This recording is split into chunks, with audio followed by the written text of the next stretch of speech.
जिले की हर खबर सबसे पहले आप तक पहुंचाने का वादा, बस यही है एक इरादा। आज ही लगाए अपना पद्मेश डिजिटल सेटअप। नमस्कार, आप देख रहे हैं पद्मेश 24/7 कृष्णा संडे के साथ। बुलेटिन की शुरुआत करते हैं हेडलाइन से।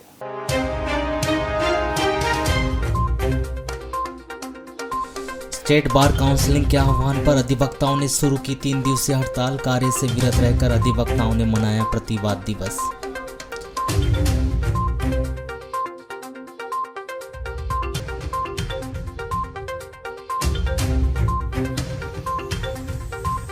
बहुचर्चित डबल मनी मामले में कम नहीं हो रही आरोपियों की मुश्किलें। धारा 174(a) के तहत कोतवाली में दर्ज हुआ नया मामला। माननीय न्यायालय के आदेशों की थी अवहेलना।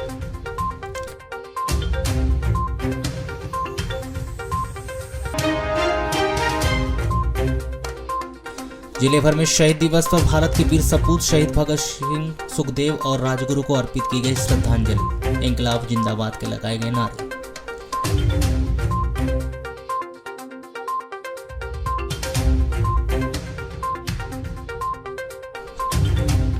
छत्तीसगढ़ राज्य में एटीएम लूटते पकड़ाए बालाघाट जिले के युवक। एक आरोपी को भेजा गया जेल तो 2 नाबालिग भेजे गए बाल सुधार गृह।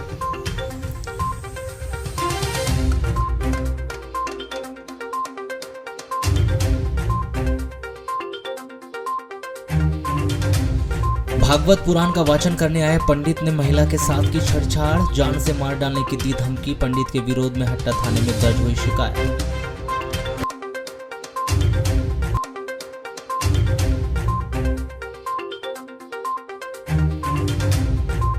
जिले भर में हर्षोल्लास के साथ मनाया गया भगवान झूलेलाल का 173वां जन्मोत्सव। आयोजित किए गए विभिन्न धार्मिक आयोजन। भगवान की झांकियां रही मुख्य आकर्षण का केंद्र।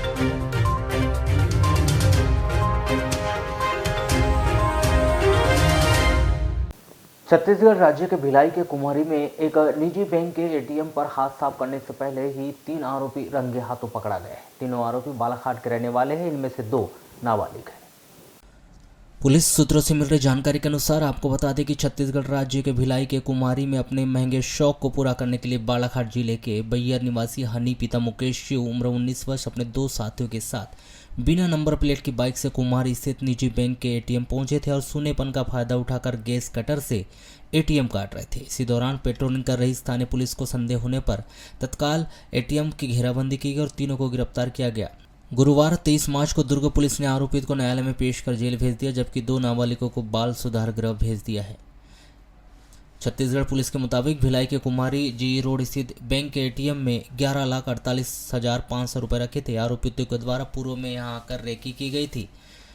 गत रात बाइक से पहुंचकर उन्होंने एटीएम काटकर वहां रखी रकम निकालने की साजिश रची थी। गत रात कुमारी थाना टीआई सुधांशु बघेल, एएसआई मानसी सोनवानी आदि पेट्रोलिंग पर निकले थे। बैंक के एटीएम के पास उन्होंने कुछ हलचल दिखाई दी।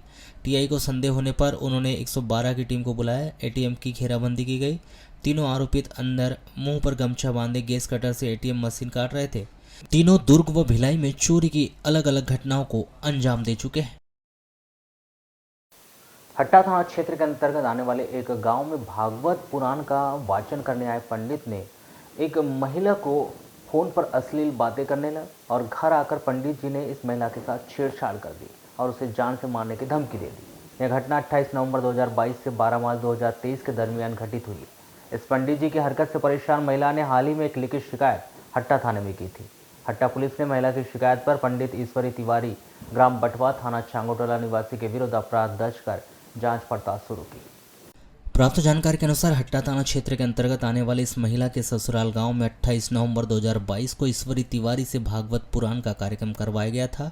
तब से इस महिला के ससुराल के लोग ईश्वरी तिवारी को अपना गुरु मानने लगे थे, जिसके बाद ईश्वरी तिवारी इस महिला पर फिदा हो गए। इसके बाद ईश्वरी तिवारी की इस महिला से जान पहचान हो गई और इस महिला से फोन पर कई बार बातें भी करते रहते थे। 1 महीने बाद ईश्वरी तिवारी इस महिला से उसके पति के मोबाइल फोन से बात करते थे और बोलते थे कि तुम वहीं ईश्वरी तिवारी इस महिला को फोन करके अश्लील बातें करके उसे परेशान करते थे और उसके धमकाते भी थे कि किसी को बताएगी तो तेरा घर बात कर दूंगा। 10 मार्च की शाम को ईश्वरी तिवारी इस महिला के ससुराल में आया और रात में रुका था। 11 मार्च को सुबह 8:30 बजे जब यह महिला ईश्वरी तिवारी के कमरे में पानी देने के लिए गई, तब ईश्वरी तिवारी ने बुरी नीयत से इस महिला का हाथ पकड़ लिया। महिला की रिपोर्ट पर हट्टा पुलिस ने इस 25 वर्षीय महिला की शिकायत पर ईश्वरी तिवारी ग्राम बटवा थाना चांगटोला निवासी के विरुद्ध धारा 354, 354 घ और 506 के तहत अपराध दर्ज कर जांच पड़ताल शुरू की है। बहुचर्चित डबल मनी मामले के मुख्य आरोपी सोमेंद्र कंकराणी सहित अन्य 3 आरोपियों की मुश्किलें कम होने का नाम नहीं ले रही, जिसे माननीय न्यायालय के आदेश की अवहेलना करने पर पुनः कोतवाली थाने में धारा 174(a) के अंतर्गत नया मामला दर्ज किया गया है। आपको बता दें कि बहुचर्चित डबल मनी वाले मामले में बीते दिनों पुलिस के द्वारा त्वरित कार्रवाई करते हुए करोड़ों रुपए की राशि कोर्ट में जमा की गई थी व विभिन्न धाराओं के तहत इसमें अलग अलग आरोपियों पर अलग अलग धाराओं के तहत कार्रवाई की गई थी, जिसमें डबल मनी के मुख्य आरोपी पर अपराध क्रमांक 177/22 जमा योजना प्रतिबंध अधिनियम 2019 की धारा 420, 406, 403, 120B, 201 में फरार आरोपी सोमेंद्र कंकराणी, प्रदीप कंकराणी पिता दिनेश कंकराणी पिता बोलेगांव थाना रांची, राकेश पिता रामप्रसाद मंसूरे, तामिश पिता रामप्रसाद मंसूरे निवासी कोकना कड़कना थाना किरणापुर, इनको माननीय मनोज कुमार तिवारी की द्वितीय अपर सत्र न्यायाधीश की अदालत में 1 फरवरी 2023 को न्यायालय में उपस्थित होने हेतु उद्घोषणा जारी की गई थी, किंतु उद्घोषणा में आरोपियों के द्वारा माननीय न्यायालय में उपस्थित होने हेतु आदेशित किया गया था, किंतु माननीय न्यायालय में आदेश का उल्लंघन करने पर आरोपियों के खिलाफ माननीय न्यायालय के उद्घोषणा आदेश का पालन नहीं करने पर आरोपियों पर न्यायालय के द्वारा धारा 174(a) भारतीय दंड विधान के तहत कार्रवाई करते हुए थाना कोतवाली में अपराध दर्ज किया गया है। देखिए, जो लांजी थाने में स्टार्टिंग में जो मुकदमे कायम हुए थे डबल मनी के, जिसमें एक अपराध है थाना लांजी का अपराध क्रमांक 177/22 बर्ड्स एक्ट और धारा 420 सहित अन्य धाराएं उसमें लगी हुई हैं। और उसमें जो मुख्य आरोपी है प्रकरण के सोमेंद्र कंकराणी, ये भी उसमें घटना दिनांक से फरार हैं और इसके साथ में प्रदीप कंकराणी हैं और राकेश मंसूरे हैं और तामेश मंसूरे हैं। चारों आरोपी उस मामले में फरार थे और पुलिस के द्वारा जो फरार आरोपी के खिलाफ जो कार्रवाई की जाती है न्यायालय से धारा 82 दंड प्रक्रिया संहिता के तहत उद्घोषणा जारी होती है और उद्घोषणा में माननीय न्यायालय ये अपेक्षा करता है कि वो आरोपी एक नियत दिनांक जो होती है उस दिनांक को उपस्थित हो कोर्ट में। और ये चारों आरोपी उसमें जो तारीख माननीय न्यायालय ने दी थी तो उस तारीख को उपस्थित नहीं हुए और उसी की अपेक्षा में एक लांजी थाने से इंस्पेक्टर विजय सनस के द्वारा एक आवेदन दिया गया, जिसमें चारों आरोपियों के खिलाफ अलग अलग धारा 174(a) के तहत अपराध पंजीबद्ध करके विवेचना में दिया गया। प्रतिवर्ष के अनुसार इस वर्ष भी सिंधी समाज के आराध्य देव भगवान झूलेलाल का 1073वां जन्मोत्सव महोत्सव के रूप में धूमधाम के साथ मनाया गया। जयंती के अवसर पर धार्मिक कार्यक्रम के आयोजन के साथ ही सामाजिक कार्यक्रमों का भी आयोजन किया गया। इस दौरान गुरुवार को सुबह नगर में मोटरसाइकिल रैली निकाली गई तो शाम के समय शोभा यात्रा निकालकर भगवान झूलेलाल का जन्मोत्सव मनाया गया। भगवान झूलेलाल जयंती के अवसर पर गुरुवार को सुबह 7 बजे ट्रामा सेंटर में फल वितरण किया गया। वहीं प्रातः 8 बजे पूज्य सिंधी पंचायत के द्वारा मोटरसाइकिल रैली निकाली गई, जो नगर के सिंधु भवन से प्रारंभ होकर हनुमान चौक से होते हुए सरेका चौक, पुनः हनुमान चौक मेन रोड होते हुए कालीपुतली अंबेडकर चौक से होते हुए पुनः सिंधु भवन पहुंची, जहां पर मोटरसाइकिल रैली का समापन किया गया। दोपहर में लंगर का आयोजन कर शाम को भगवान झूलेलाल की शोभा यात्रा निकाली गई, जहां विभिन्न प्रकार की झांकियां मुख्य आकर्षण का केंद्र बनी रही। वहीं झूलेलाल मंदिर में सुबह से ही भगवान झूलेलाल की पूजा अर्चना का दौर जारी रहा, जो देर रात तक चलता रहा।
इसी तरह वाराणसी नगर में स्थित गुरु नानक धर्मशाला में पूज्य सिंधी पंचायत के तत्वाधान में 23 मार्च को झूलेलाल जयंती महोत्सव धूमधाम से मनाया गया। इस अवसर पर प्रातः 10 बजे से युवाओं के द्वारा प्रभात फेरी के माध्यम से बाइक रैली निकालकर नगर के विभिन्न चौक चौराहों का भ्रमण करते हुए कार्यक्रम स्थल पर पहुंची, जहां दोपहर 12 बजे भोग साहब की पूजा अर्चना कर आरती के पश्चात भजन कीर्तन किया गया, जिसके बाद लंगर का आयोजन किया गया, जिसमें बड़ी संख्या में स्वजाति और गैर स्वजाति बंधुओं ने उपस्थिति दर्ज करवाकर झूलेलाल और नानक देव जी का आशीर्वाद ग्रहण कर धर्म लाभ अर्जित किया। लाल ते वन्या ओ वन्या माता अखो पाड़ रखी वन्या लाल ते वन्या ओ वन्या माता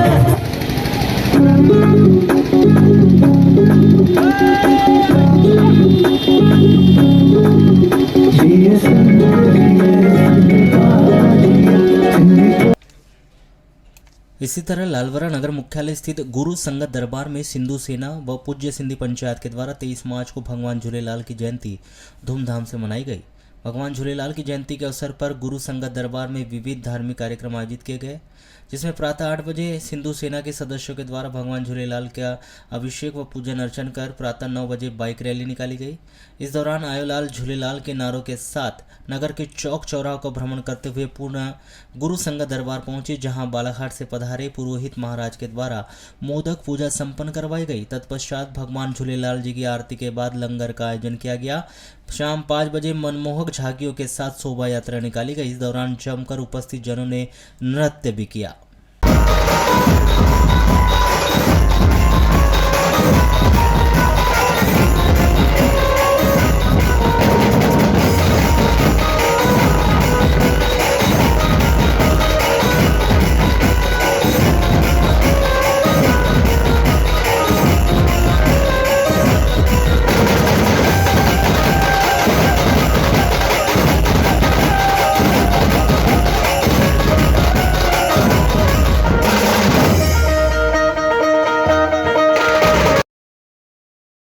डोरा पुलिस चौकी क्षेत्र के अंतर्गत आने वाले ग्राम बासी में लावारिस कुत्ते ने 2 वर्षीय मासूम बच्ची को हमला करके घायल कर दिया। घायल बच्ची दिशा पिता उमेश हुई के 2 वर्ष को जिला अस्पताल में भर्ती किया गया है। प्राप्त जानकारी के अनुसार ग्राम बासी निवासी उमेश उइके खेती किसानी और मजदूरी करते हैं। इसके परिवार में पत्नी रीना और 4 बच्चे हैं, जिनमें सबसे छोटी दिशा है। 23 मार्च को सुबह उमेश उइके काम करने चला गया था, जिसकी पत्नी रीना घरेलू काम कर रही थी और बच्चे घर में खेल रहे थे। 11 बजे करीब जब दिशा घर के आंगन में खेल रही थी, तभी बाहर से कुत्ता आंगन में आया और खेल रही बच्ची दिशा पर झपट गया और उसके सर कमर को काट कर जख्मी कर दिया। दिशा के रोने की आवाज़ सुनते ही उसकी मां रीना दौड़ी और कुत्ते को भगाया। कुत्ते के हमले से दिशा घायल हो गई थी, जिसे 108 एम्बुलेंस से तुरंत ही जिला अस्पताल लाकर भर्ती किया गया।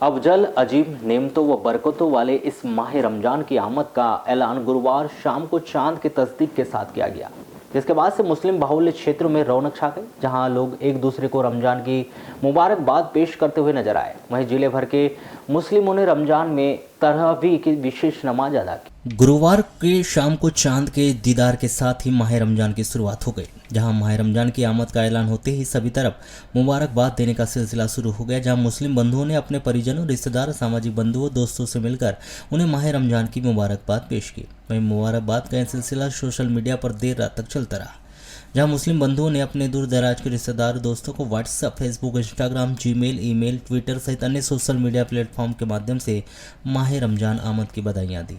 वहीं माह रमजान से जुड़े फोटो, वीडियो, हदीस सहित रमजान के बारे में अन्य जानकारी भी एक दूसरे को शेयर की।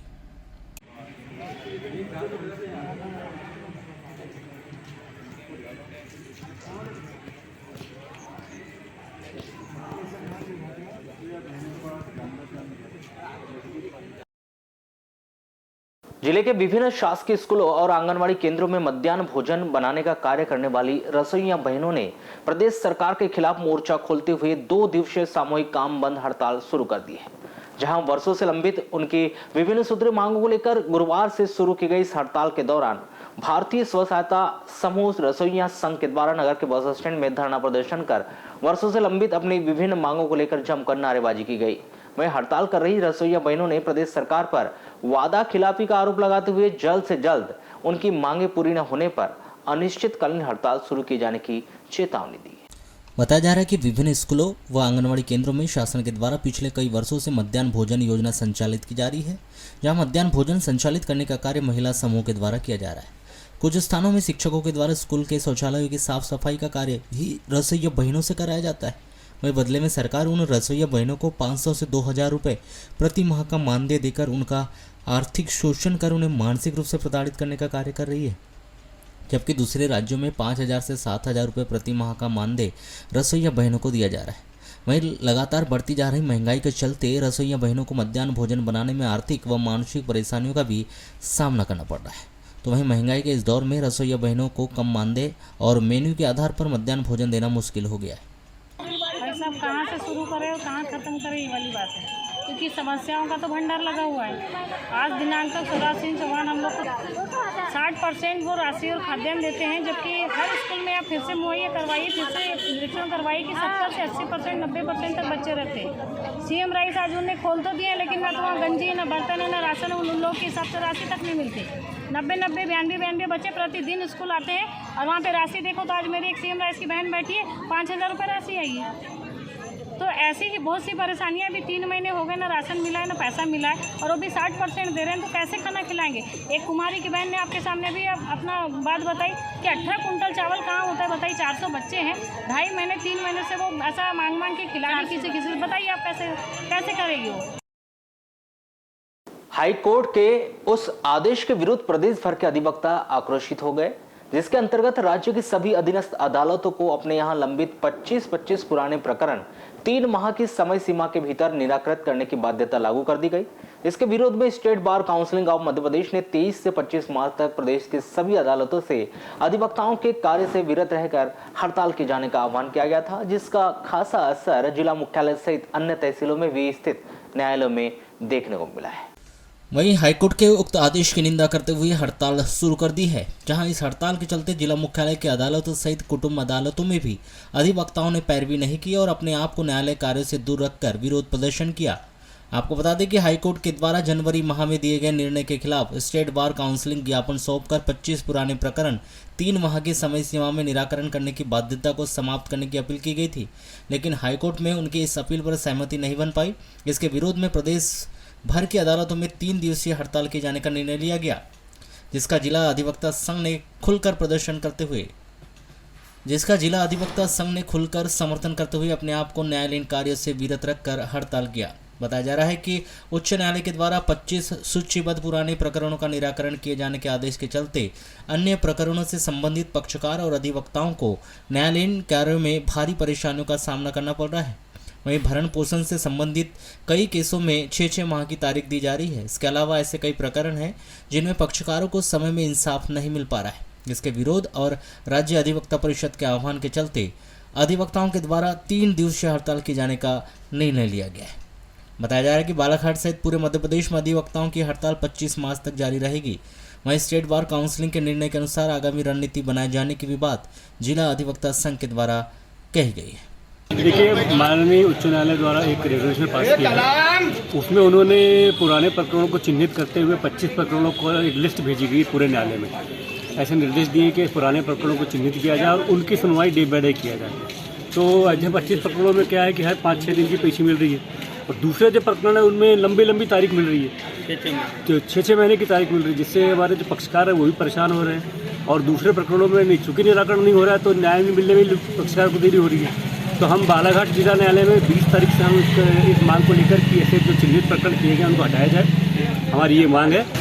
जनवरी 2023 में माननीय उच्च न्यायालय जबलपुर के द्वारा अधीनस्थ न्यायालय को 25 केसों की लिस्टिंग वाले केस दे दिए गए थे, जिससे अधीनस्थ न्यायालय के द्वारा 25 केसों की ही मान न्यायालय में सुनवाई की जा रही थी, जिससे पक्षकारों और अधिवक्ताओं में काफ़ी आक्रोश व्याप्त था। और बाकी अन्य मामलों में काफ़ी लंबी पेशियाँ दी जा रही थी। महिलाओं से संबंधित पोषण के मामले, अंतरिम भरण पोषण से मामले हैं, उनमें भी लंबी पेशियाँ लगभग 12-12, 13-13 महीने गुजर गए, उसमें अंतरिम भरण पोषण में आदेश नहीं हो रहे थे। इसी को मद्देनजर रखते हुए मध्य प्रदेश के अलग अलग जिलों में और हड़ताल की जा रही थी, कार्य से विरत रहा जा रहा था।